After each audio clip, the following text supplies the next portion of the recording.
Hello friends, in today's lab we are going to see how to configure a DNS server to use forwarders. In typical Microsoft Windows network, all the client computers look to the domain controllers for DNS. The domain controllers have to look to their own DNS server so that they can resolve client query. If any computer has to resolve anything else that isn't hosted internally, it needs to know where to look. And this is where DNS forwarder comes in a scenario. A forwarder is a DNS server on a network that is used to forward DNS queries for external DNS names to DNS servers outside that network. You can also configure your server to forward queries according to specific domain names using conditional forwarders as well. So let's look at our lab scenario. We have a one local DNS server and the IP address of our DNS server is 192.168.1.5 and we want to configure forwarder on local DNS server. We want our local DNS server will forward DNS query to external DNS server IP address 8.8.8.8 on our internet. So let's come back to our DNS server, and first of all I'm going to open DNS Management Console. Let's click on the Windows Administrator Tools and let's open DNS Manager.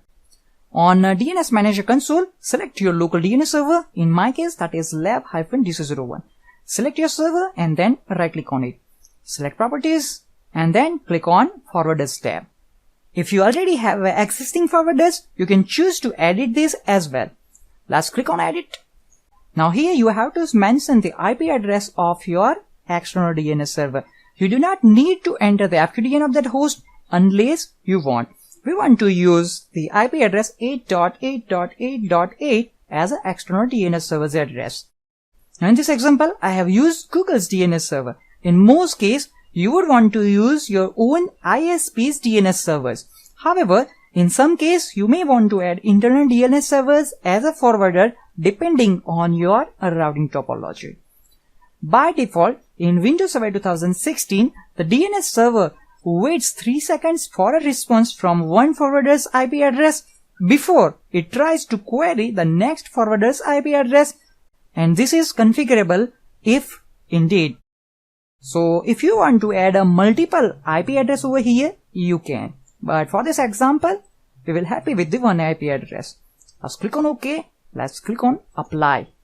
In some cases, you may want to configure your DNS server to only use forwarders. And if they fail to respond, you may want it not to attempt further recursion. To do so, unselect the checkbox. Use root hints if no forwarders are available. If you want to remove one or more forwarder in the future, repeat the same steps and delete the existing IP address entry of external DNS server. Let's click on OK and let's close this console, and that's it. So in this way, we can configure our Windows Server 2016 DNS server to use DNS forwarder. And that's it for this video demonstration.